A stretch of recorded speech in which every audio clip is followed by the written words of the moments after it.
often the pediatrician who sees maybe 2 new cases of nephrotic syndrome in a career. It's, in my book, you know, it's a common disease, but in the general population, the kind of incidence of nephrotic syndrome in childhood is a couple cases per 100,000 children.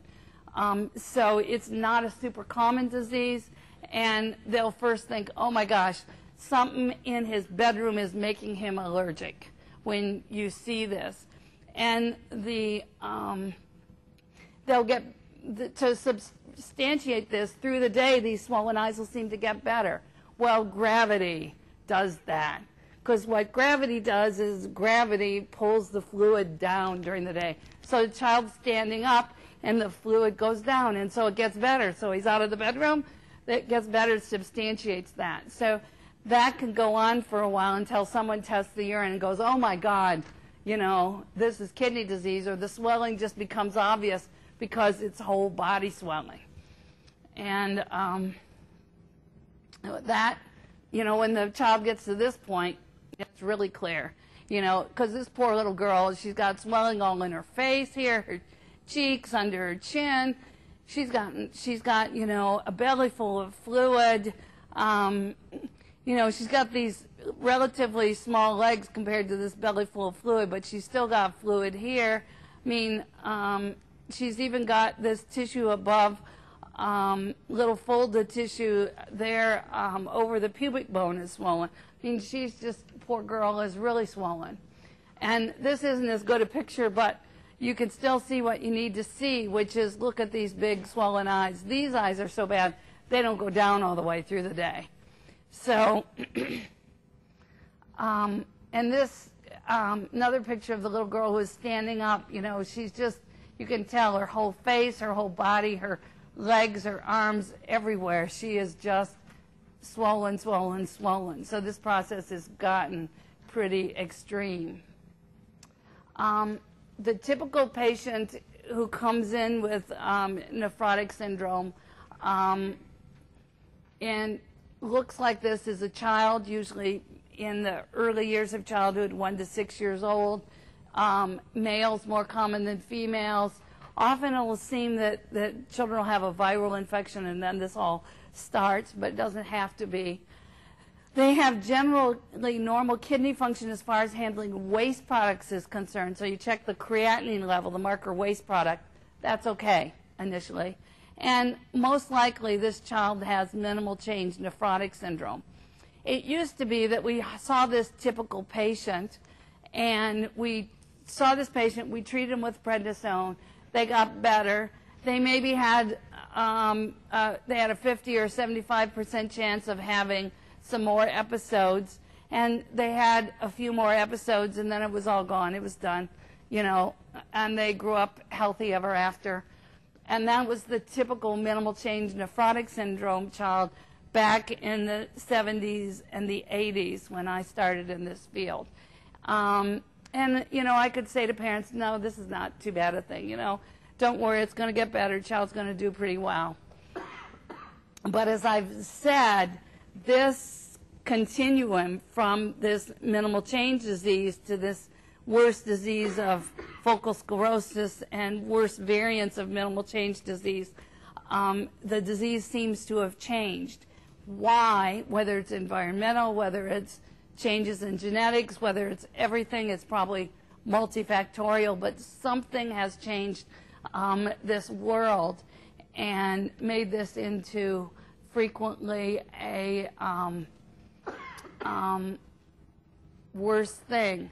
I mean, there still are these kids who have recurrent episodes and then remit permanently in adolescence, and there's still a significant number of these children. They used to be the vast majority. Now they may still have a slight majority if you're dealing with a child who presents under age 6, but the older the child presents, the more likely, you know, you are to see this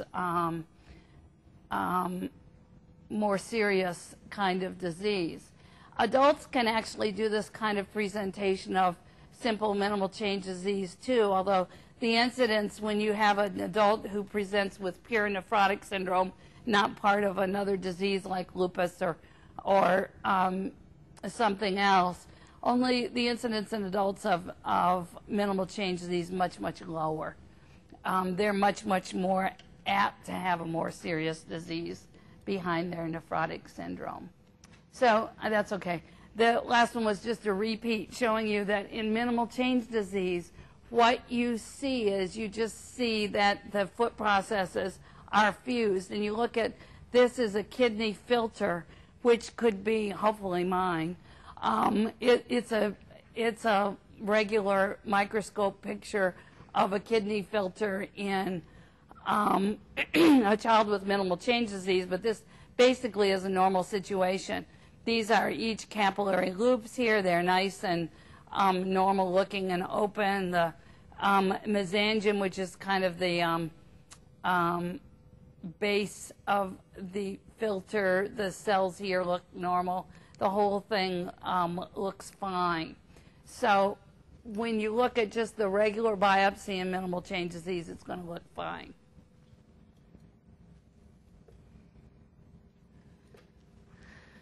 And when you look at the EM, this is the same picture. You know, you're going to see this fusion of the foot processes, but otherwise, it's okay.